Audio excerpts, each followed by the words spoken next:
What's up, this is Unique FX for RampanTDesignTools.com, and today we'll be turning a normal text layer or your logo graphics into 3D and adding some nice splatter animations to it.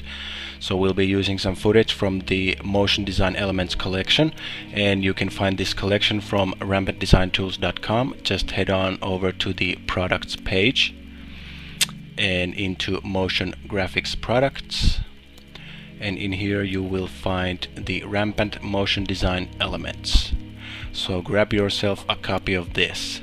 Now before we get started, I just want to mention we'll be creating a procedural project file, which means in the end we can easily switch our logo graphics, the splatter animations and colors. So let's get started. First up, let's create a new composition, and I'll call this number 1 original logo. And I'm gonna use the HDTV 1080 25 frames per second preset and set the duration to 10 seconds. So this will be the placeholder for our logo, so you can use an image if you want, but I'll be adding a text layer with the rampant text. So this will be our logo in this tutorial. So just center this a bit, and now we can start bringing in our splatter footage. So let's create a new composition for that, and I'm gonna call this number 2 splatter animations. From the Motion Design Elements collection, let's bring in a couple of clips from the animated paint splats. This number 35 and number 42. So just drag and drop it onto your project and onto the layers here. So let's take a look what they look like, and we can definitely move them around a bit. So let's select this 35 and move it to the right like so, and 42 to the left. And we could scale down this 42 a bit and maybe even flip it around. So let's see what they look like. We don't want the animation to come in on the first second, so let's move them back a bit.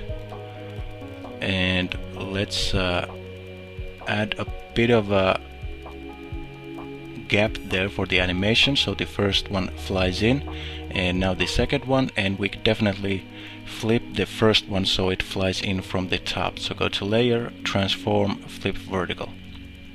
So now we have the first animating from the top and the second from the right.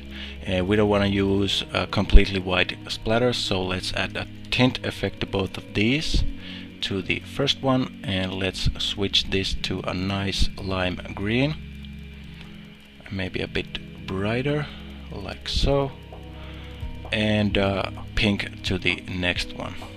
So map the white to whatever color you want. I'll be using these colors like so. Next up, we need to combine the original logo with our splatter animations. So let's create a new composition, and this is number 3 splatter logo. So let's bring in the splatter animations and the original logo, and what we need to do is track matte the splatter onto our logo. So let's toggle the switch here and make sure your splatter animation is at the bottom, and track matte alpha matte original logo. So some of the logo gets cut off, but that's fine. Let's just drag and drop another copy of the original here. So now we have the full logo with the splatter, and we want to add some effect to our logo. So let's set the preview to half and zoom in on this, and let's add a new adjustment layer, and let's rename this to bevel and add the bevel alpha effect. Now what we're trying to achieve is to get the top of the logo a bit brighter and the bottom part a bit darker. So let's set the light angle to 0, so the light is coming in from the top, and let's add the edge thickness to 3 and the light intensity to 0.6. So now we can see there's a bit of a lightness going on at the top, and it's a bit darker at the bottom. So that's perfect. The last thing we need for our logo is some fake shadows. So let's create a new composition. This is number 4 fake shadows. So let's set the background color to white, and we can bring in the original logo in here. We won't be needing the splatter version since we're tinting this completely black, so add a tint effect there like so. Map the white to black, and to create a nice looking shadow, let's use the CC radial blur effect, and set the type to fading zoom, and when we set the amount you can see it zooms towards us, so we want it to zoom down so it looks like the shadows are casting down a bit. So let's set the center of the zoom up to 0 on the y-axis, so let's set that to 0, and to smooth things out let's add a fast blur and set the blurriness to 10. So that's looking pretty nice. We'll duplicate this layer, and from the duplicate remove this CC radial blur, and just jack up the blurriness of the fast blur because we want some shadows to be all around the logo and then just a bit of them casting down. So let's set this to 50. So I think we have all the elements ready. Now we can create our 3D logo. So once again, a new composition. This is number 5, the 3D logo. Let's set the background color to black and bring in the splatter logo. Now toggle the switch and make sure it's a 3D layer, and now let's just start duplicating this layer and stacking it up. So let's check out the position. We're at 0 on the Z positioning, and let's duplicate this and move it to -2, so we'll leave 1 pixel in between. Duplicate again, set this to -4, and just repeat the process, -6, and once we get a few copies here I'm gonna show you how to speed things up, and -10. So now we have a few copies here, so we can just select all the layers, duplicate them and set them on top. And let's see, we left off at -10, so open up the position properties on the new layers and just continue from there. So let's drag this to -12 like so, and let's make a few more copies, duplicate, move them on up, open up the position and just continue where we left off. So that's -24, and 1 more copy so we reach 30.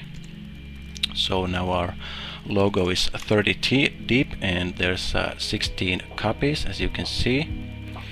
And let's create a camera so we can have a quick look what this looks like.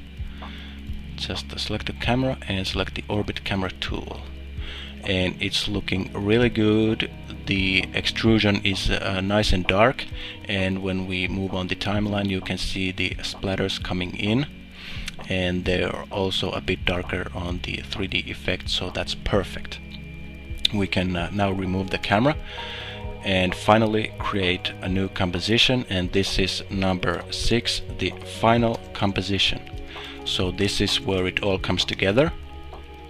So we'll start up by bringing in the splatter animations, make it a 3D layer, then bring in the fake shadows on top of that, make it a 3D layer too, and let's set the position to -1, so we don't want them overlapping. So our splatter animations is at 0, our fake shadows at -1, and finally bring in the 3D logo and set it to 3D layer and the positioning to -2. Now make sure your collapse transformations is on, so the 3D logo will look like it should be. And now let's create a little camera rig here. So a new camera, 35mm, okay, and a new null object.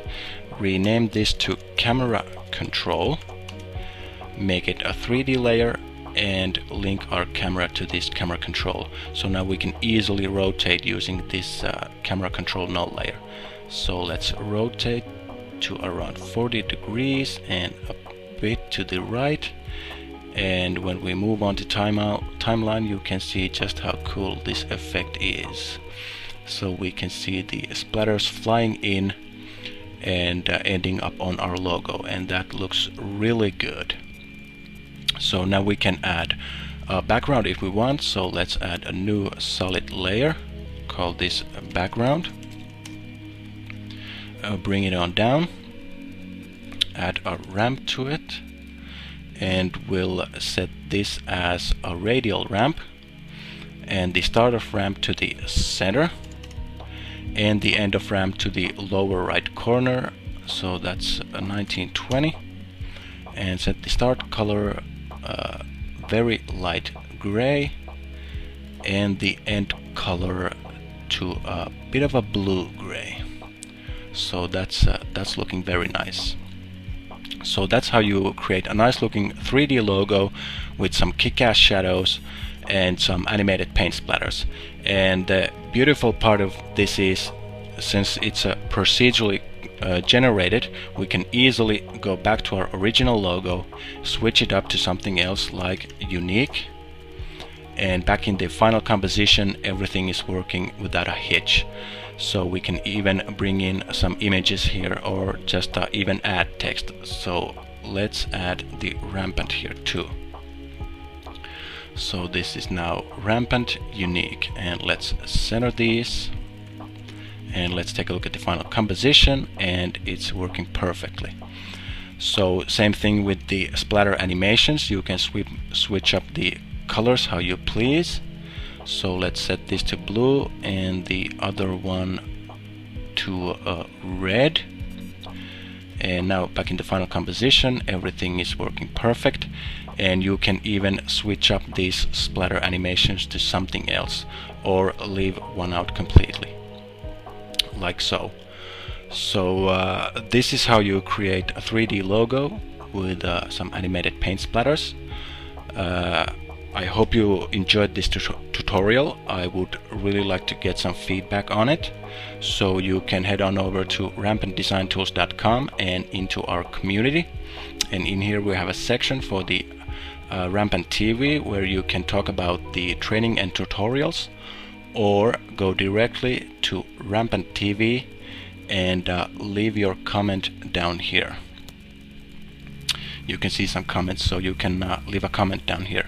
So once again, this is Unique FX for RampanDesignTools.com, and I really hope you enjoyed this tutorial. See you next time.